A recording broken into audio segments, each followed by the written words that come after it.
I'm thrilled that you decided to take this adventure with me to join us for Turn Your Binge Watch into Breakthrough. And what we're endeavoring to do is help you figure out how to turn the things that you're watching into tools for transformation. Boom.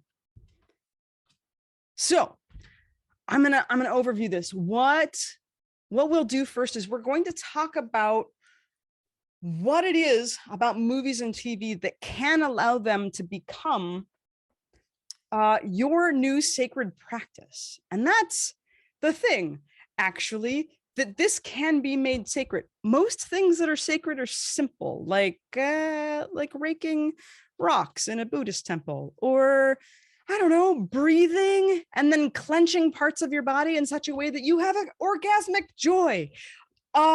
Breathing in such a way that you can sit in an ice bath.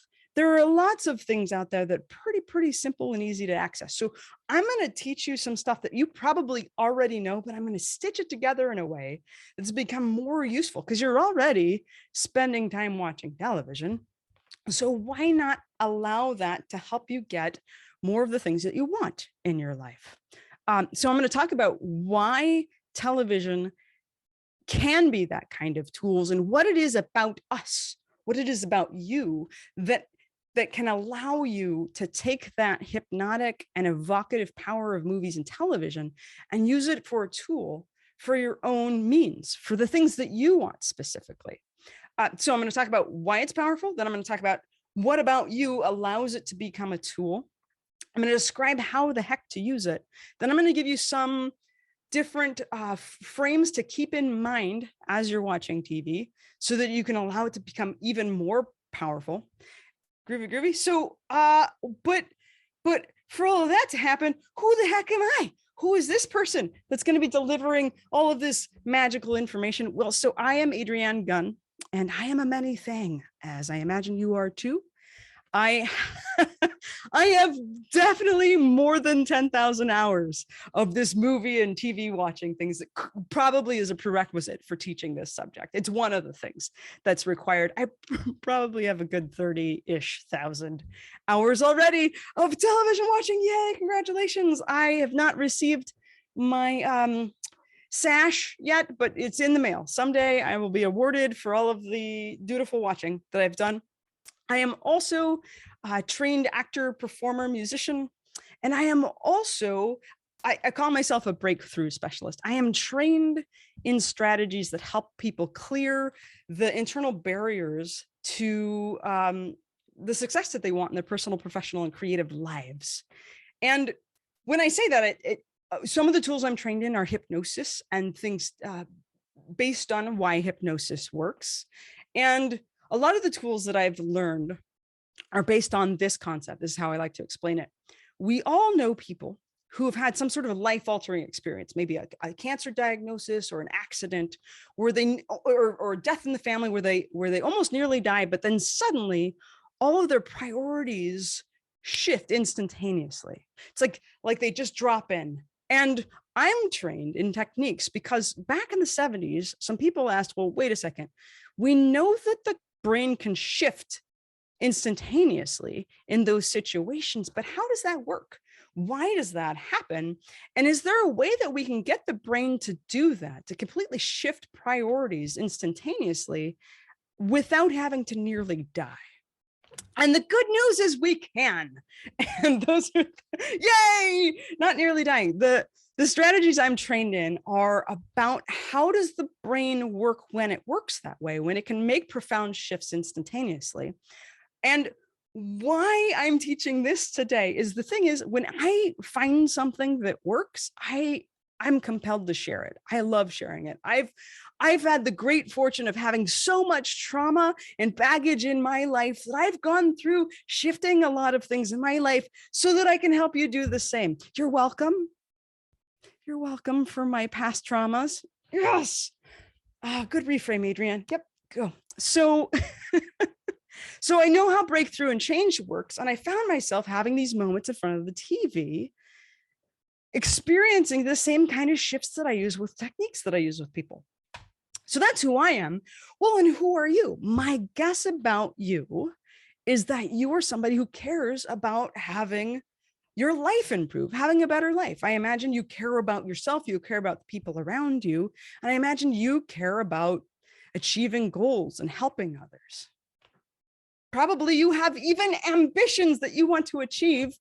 And sometimes you have things like vision boards and gratitude journals and new other kinds of practices that you know you want to do and stuff you want to implement in your business. But instead, you find yourself watching TV and movies instead of that list of those strategies you meant to take up Tantra, but oops, you haven't yet. And the good news is that what if television could be that profound for you, that the time you're already spending can give you those shifts that are on the list of the new strategies you wanted to implement? Wouldn't that be freaking amazing? Yes. Okay. So here is what I want to offer for you. So first of all, let's just right now decide that television and movies can be sacred. They can be just as meditative and profound and shifting as getting on an airplane and taking a rickety bus around 6 hours of mountains to go puke up ayahuasca in Peru. Let's just decide that TV and movies can be that powerful. And you know it can be because you're here, because you've probably already felt some of the magic that happens when you're watching movies and TV.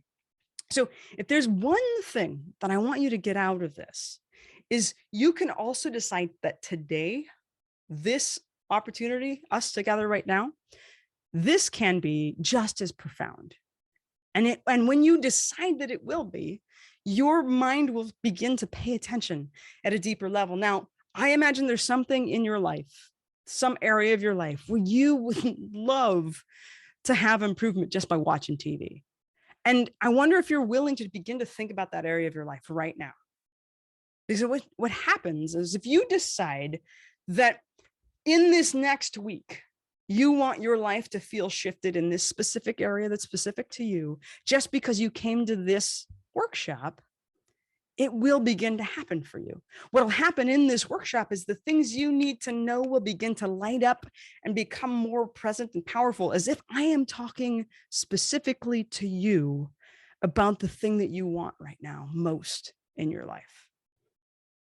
So go ahead and set that intention. I don't know if you want to tell me about it in the chat, you can do, but set that intention now, because it will mean that everything I say from here on is going to be more powerfully useful to you. But first, a story. I want to prove to you that this has actually worked in my life. So Once Upon a Time is a show that I was watching in a darker point in my life. And I don't know if you've seen this show. This show is pretty delightful. Many of us have heard fairy tales, and it's a modern thing to spin the stories we think we know about these fairy tale characters we've heard about for years, spin those stories on their head. So the evil characters and the heroes, they're more defined, and their stories are far more complicated. So I was watching one particular day, and the story for what's his name? Just Rumpelstiltskin. There's a moment where Rumpelstiltskin has this character arc. Now, backstory, for most of my life, for all of my life up until that point, I had heard a story that my mother told me about when I was a baby. And it's not the most amazing story. She said that she used to frequently hand me to my father because she was afraid that she would hurt me. And it was her way of explaining that we might not have been that close. And up until this moment of watching this TV show, I had the belief that my mom, I had this story of neglect in my life, that my mom handed me over to my dad, and that story equaled my mom didn't love me. That's what lived in my body up until the point where I see Rumpelstiltskin make the decision that he was too dangerous, that it was safer for his son to go into some portal to some other dimension or universe, and he loved his son deeply up until this moment. He sent his son into another portal, another dimension. And I found myself shaking on the couch, recognizing, holy fuck, because that's what I said out loud. Holy fuck. And I knew it everywhere in my cells and every cell of my body that my mother did absolutely love me. The story that I held for all of those years could no longer be true because the decisions that my mom made in my past to keep me safe, even from her, was the most loving thing that she could do. And given her trauma, it was probably the best thing she had available. It was the only decision she could make. And I was flooded. I was sobbing and flooded with the knowing that my mother loved me deeply. And that just happened in one freaking episode.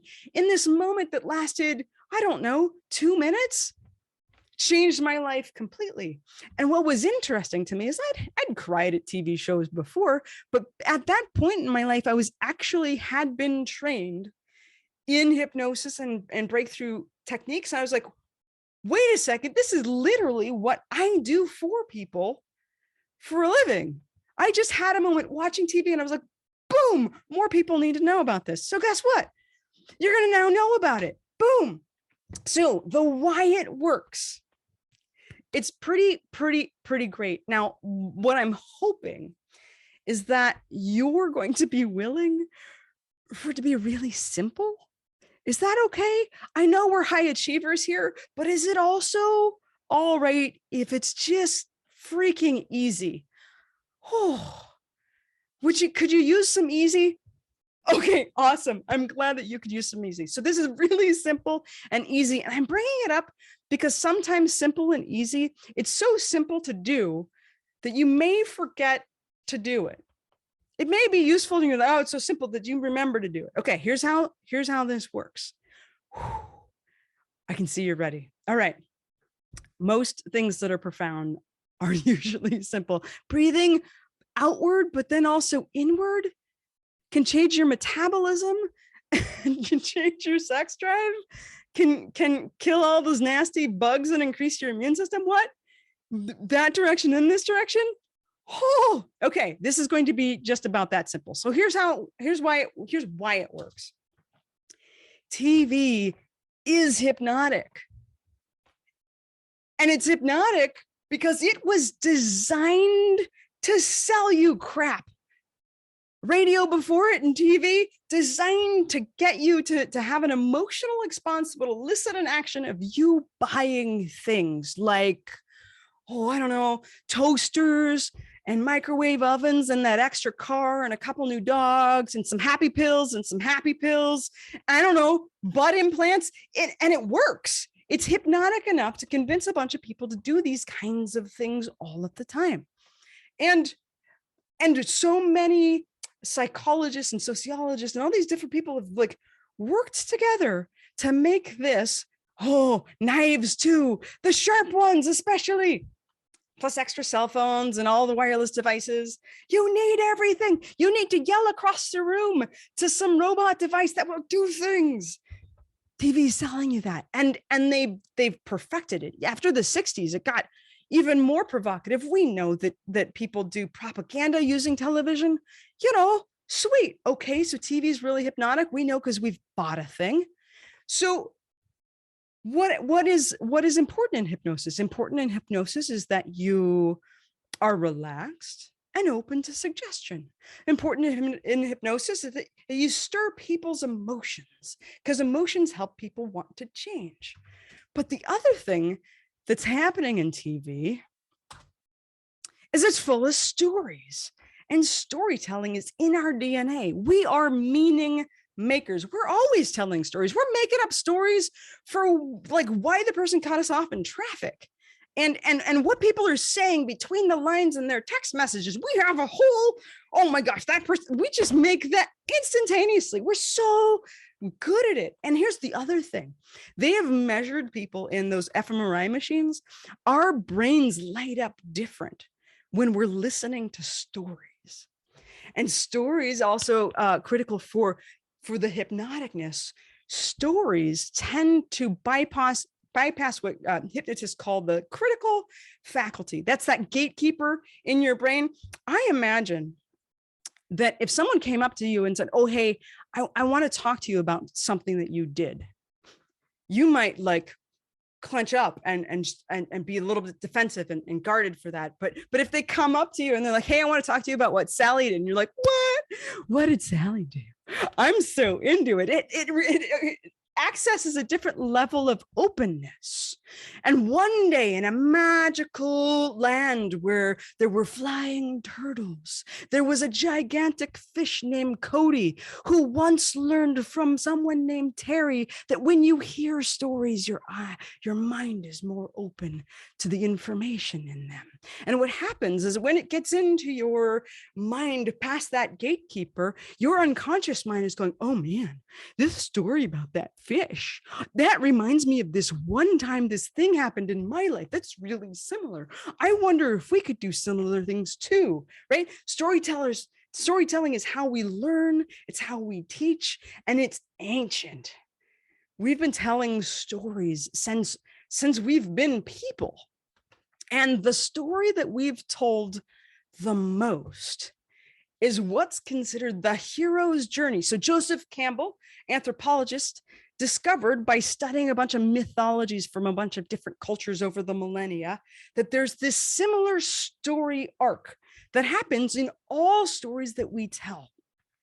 And it's the hero's journey. And if you've heard of this, you know that there's a specific arc, and there's like, you know, there's an inciting action and a call to adventure. And then there are helpers and guides and some despair. Essentially, the hero's journey is the story of how someone went from bonehead to badass, or stuck to stupendous. This is a story we've been telling for ages. And Joseph Campbell was also a consultant on the script for Star Wars. And why that is important is Star Wars was probably, it wasn't the first blockbuster. Jaws was the first blockbuster, named for having a block around the street to get in to see the movie. Star Wars was so successful that since then, every TV show and like TV episode of TV or a movie has been written on this same arc, this hero's journey of going from stuck to just killing it in all of the places. This hero's journey of this evolution is in every piece of media that you're watching.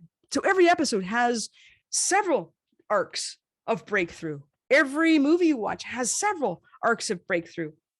And everyone who's gone to a script writing class since Star Wars has been taught this specific arc. Now, I want to mention, I purposely put, wherever you're looking at it, I purposely put a masculine shape in this hero's journey, because it turns out there's also a heroine's journey, which isn't as linear. And there are more stories being told in that more cyclical nature.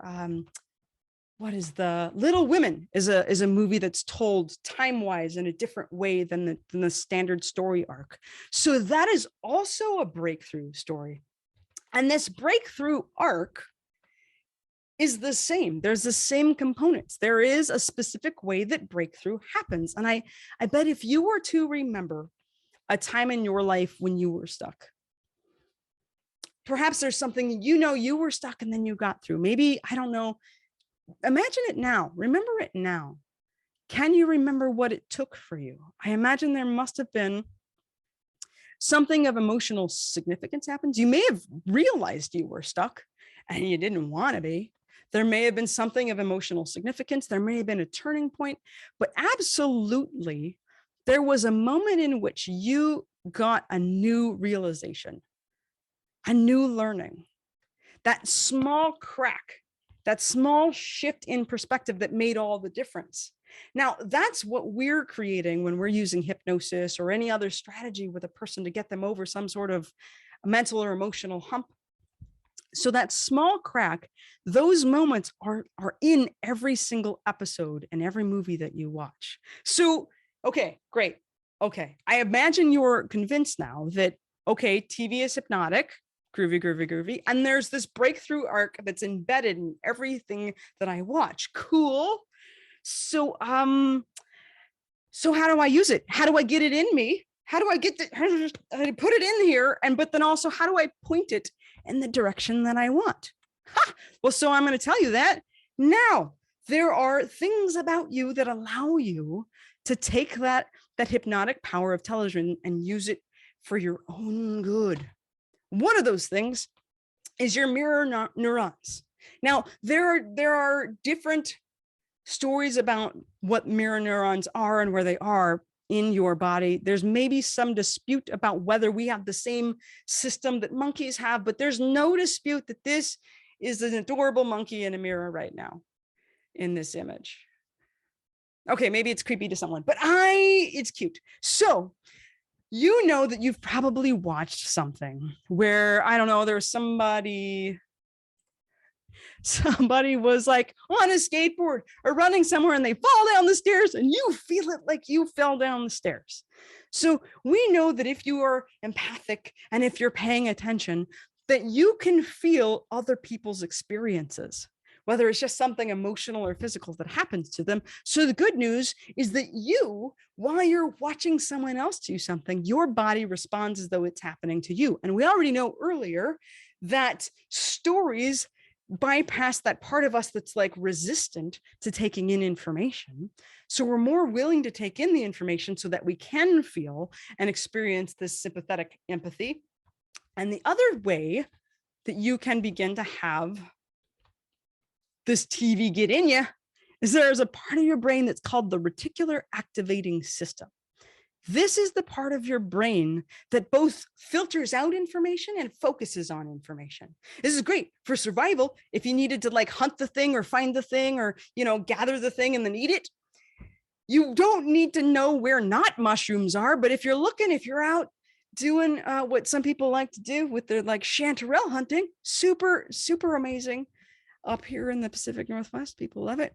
I guess they're fine. I haven't eaten them, but your reticular activating system will allow you to see all the mushrooms you need.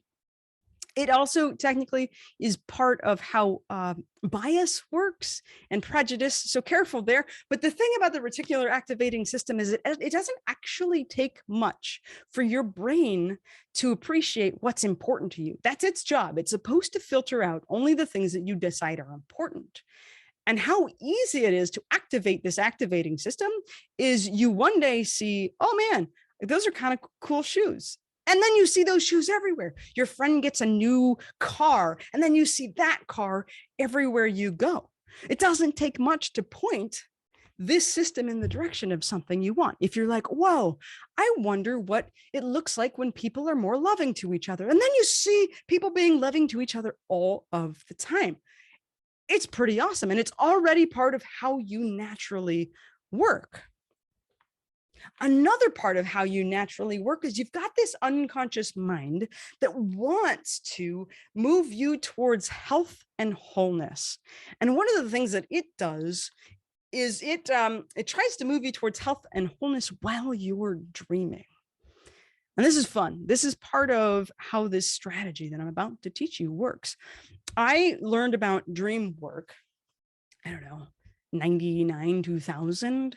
So there are a lot of people who are curious, like, man, I see these like movies in my head while I'm sleeping. What the heck does any of it mean? And there are three kinds of dreams that people tend to have. They have prophetic dreams, maybe not so often. They have the kind of dreams where, I'm sure you recall this, the kind of dreams where it just seems like your brain is just sorting through everything that's happened in the last week or month or sort of, and like, oh, this happened and this, and it's kind of like you're frantically going through the junk drawer to figure out where all of it should go. You have those dreams. And then you have the kinds of dreams, and you have these most often, where your unconscious mind is scanning your life, the things that have happened, and it's presenting you with this internal movie that helps you figure out how to do your next day better. It's doing that automatically. It's trying to figure out how to get you to health and wholeness. And what's fun is when you become what dream workers do, they go in and they start writing down their dreams. And they recognize, unlike the idea that you could just buy a dream dictionary and it's like, what does cigar mean? It's going to be not what Freud said. A cigar is going to mean whatever it means to you. Oh, cigar is, I had a grandpa and it was stinky and so was he. It's going to mean that for you. And these metaphors that you create are personal to you. And so your unconscious mind is bringing up images that are relevant and personal to you so that you can have more healing around it. This is why people, like, when they have challenges, they're like, I'm going to sleep on it. Because don't you wake up after a night of sleep and something just seems better and easier? So your unconscious mind is already doing that while you're asleep. And dream work is, I mean, watching TV is like dream work, but it's an awakened dream. And the way the dream workers do it, they write down their metaphors, they figure it out. But before they go to sleep, when they get really good at knowing, oh my gosh, my unconscious mind is going to help me with stuff anyway, why don't I just ask it to help me with, like, specifics, like this stuff here that I want it to work on? And so dream workers, what they do is they go in and they, like, before they go to sleep, they're like, hey, unconscious mind, I would like, first of all, I want to have the most restful and awesome sleep ever, waking up feeling totally refreshed. So keep that in mind. But I also, there's this thing happening in my life or at my job or with this person.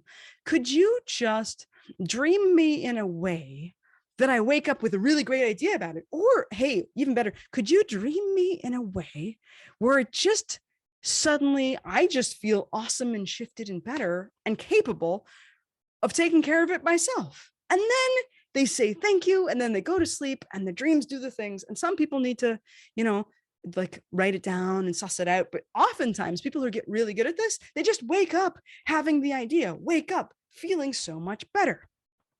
And that is exactly how you turn your binge watch into breakthrough. Boop. What you do is you set the scene. You start by just deciding that television and movie, the time you're spending already, is profound and just as sacred as any of your meditation practices or any other healing modality you're doing. Even just deciding that now is going to shift your relationship. And then you set the scene. What that might mean for you is you make it a ritual. Maybe you make sure you have your best floofy blanket. Maybe your dog or cat has to be there. Maybe there's popcorn. I don't know. Whatever it is for you that allows you to make this time yours, do that. And then you set your intention. I said earlier, when you set an intention, what happens is that you will get more out of it. So if you want to point whatever you're choosing to watch in the direction of the growth that you know you need, cool. I sometimes get lazier here when I'm doing this process. Sometimes I'm like, oh, I would love to see, I'm curious about power. I rewatched all of the 22 episodes of the Avengers MCU arc, and I watched them with the frame of, I want to know more about power. I'm going to rewatch all of these movies to just see what kind of learnings I could get. That was my experiment. But I also sometimes do the thing of like, hey, unconscious mind and higher self, you know who I am and what I need. I'm just going to watch this thing. How about you just help me? And when it happens, I'll thank you. And that's my process. I just kind of want to feel better and allow me to feel better in all the ways you know that I need to. Boom. That's the agreement. So you set an intention. It can be that easy. You press play. And then this part may or may not be as easy. And I've got some frames to help this part. So surrender. And now I've got that song in my head. So surrender is the next step. The idea, surrender could also be said, get super, super duper relaxed. Allow yourself, if you had guilt in the past about watching TV, just let that shit go. Surrender to this is a choice that you're making for yourself. And you know now that it can be powerful. So this is not a wasted time. This is going to be time that's going to be useful to you very soon.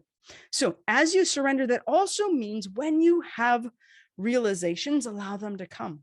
When you have emotions show up and they seem bigger or different than what's likely in the thing, you know that something's happening inside you. Surrender to that and allow it to happen. And then as you've noticed that something is happening inside, say thank you. Unconscious minds they like an atta girl or an atta they. I haven't come up with the non-gendered version of atta girl because I say atta girl to everybody because I like it. So say thank you for the realizations, even high five yourselves for all of the awesome things that are happening while you're watching the thing. And one of the things that helps is to share afterwards. Now, that means sharing could mean writing it to yourself, journaling about the realizations or shifts you felt, talking to a friend about it, talking to yourself about it.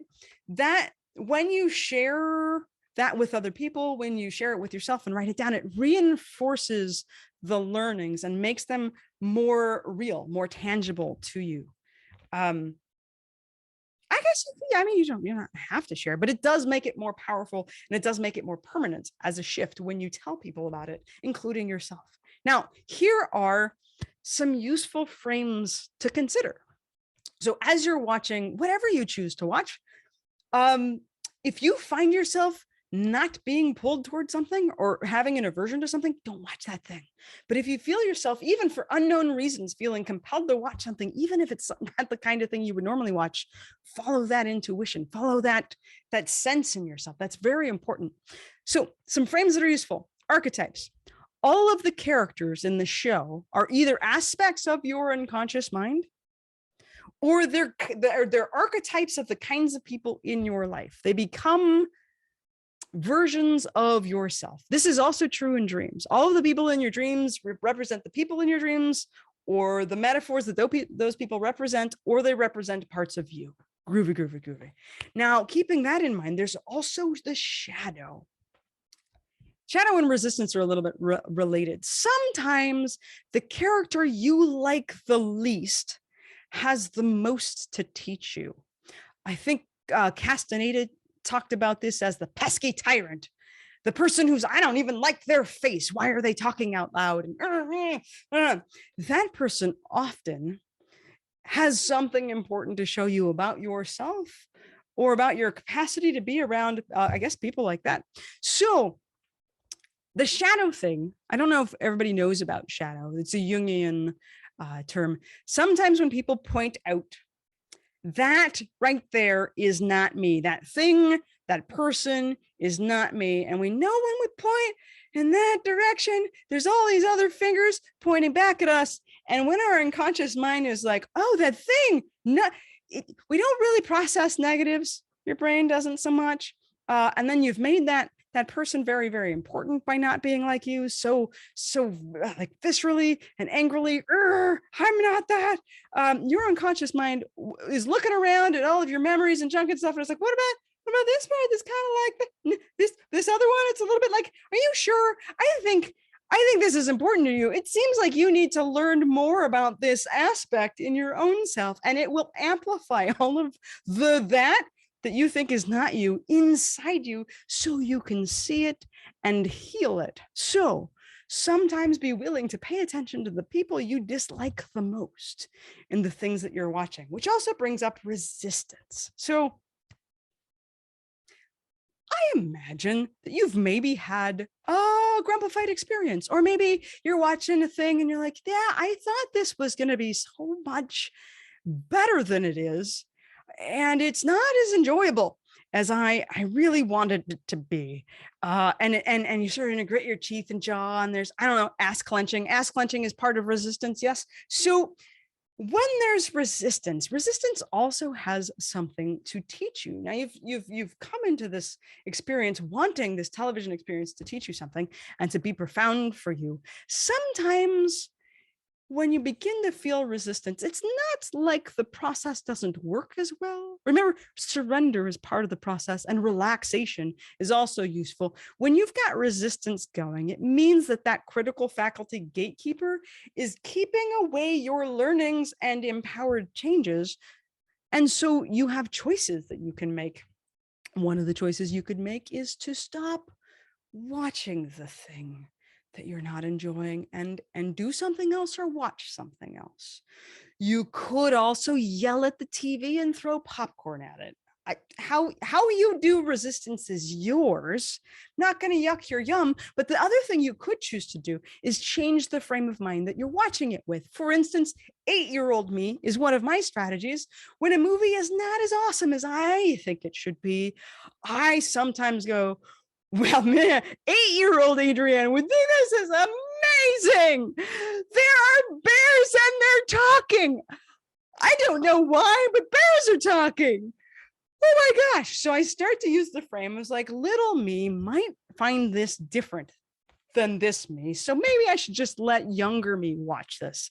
The other thing that I've come to love doing before I watch things is just lower my expectations as low as they can possibly go. And that also includes sometimes not watching trailers or listening to things about the stuff I know I want to watch. Because I feel a call towards a piece of material and I was like, oh, I know I'm going to watch that. Oh, I know that's going to be profound, but shh, it's going to be profound. It's going to be profound in unexpected ways that I don't know yet. And so I'm just just anything surprising can come out.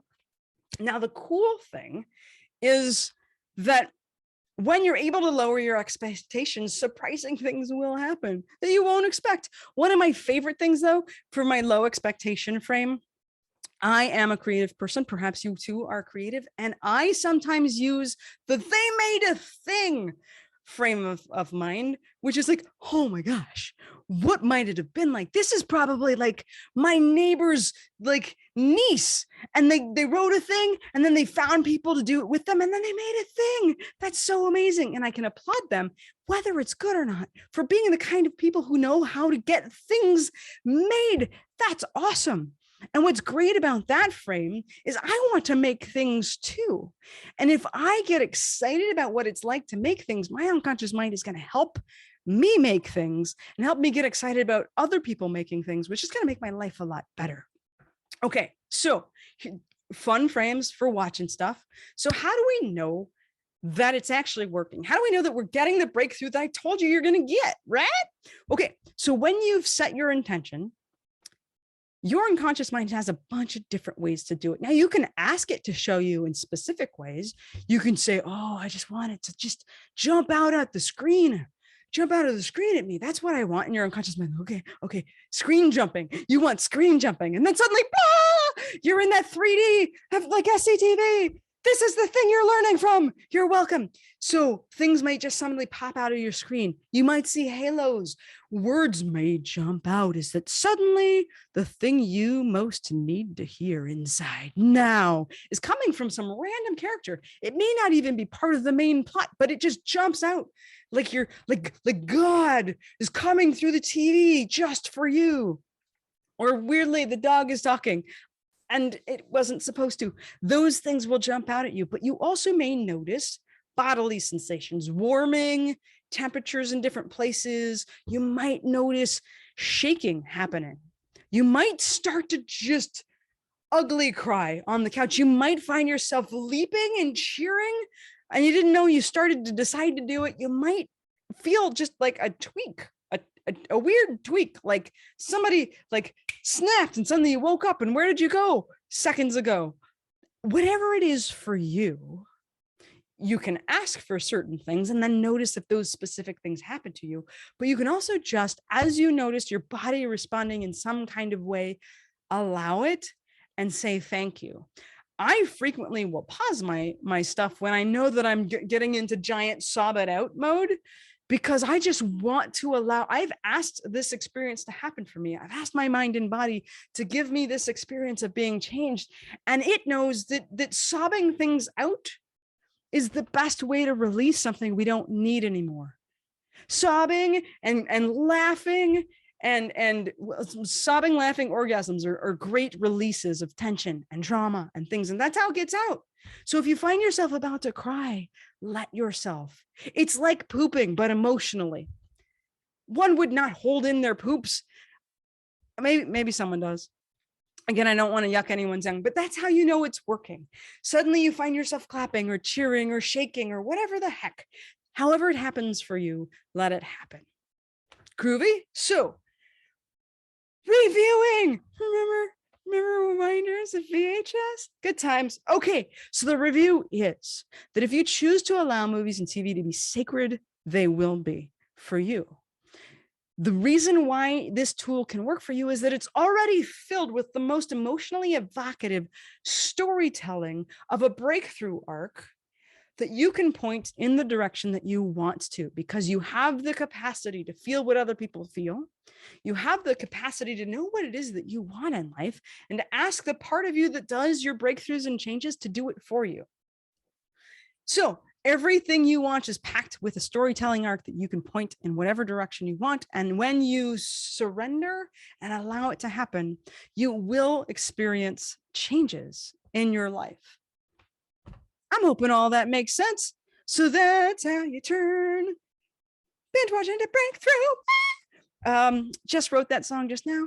You're welcome. If your couch breakthroughs aren't big enough for you, you can call me and work with me. I put some of the sessions that I do the most often on this page just for you, and I have a discount just for you. Some of the work I do is, there's a cool session called the Power Knuckle session.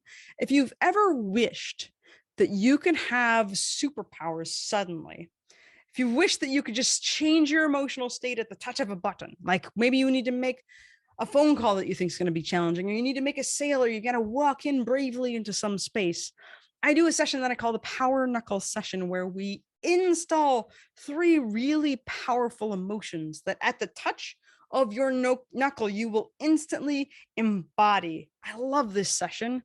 So Power Knuckle session is on this page, adriennegunn.com/work with me. I think I spelled it all right. And the other things that are up there are mental emotional release technique, where we do a visualization that allows you to release anger, sadness, fear, and guilt, and how you store it. In many cultures, those emotions are considered negative emotions, and we stuff them down and we don't allow ourselves to express them or experience them, and that gets clogged up. So clogged sometimes that you find yourself dropping a plate or a bowl in the kitchen, it shatters, and you're like, why am I even alive? Which is not really imbalance. That response, it's honest, it happens, but that response is an indication that there might be emotional baggage, and that process clears it. Those 2 sessions are up there, as well as a link to just have a free conversation with whatever it is that you're working on. Unfortunately, a lot of people like when people are niched, because they don't wake up thinking, gosh, I'd really like someone who can do just about anything. I'd like to work with a person who can get me anything or everything or something. Sadly, I can help you shift whatever stuckness as a breakthrough specialist. If you're TV watching, you want to go deeper, I can help you do that. Anyways, that's the thing. We did it. We did it together, you and I. How magical is that? We now are in on this secret, powerful technique for using TV and movies as a transformational tool. I'm thrilled that you joined me. Thank you for being here. I'm really excited for you and for what you watch next. I hope, if you're willing, that you will reach out and let me know how it's going. Go out and TV deeply, and I'll see you next time.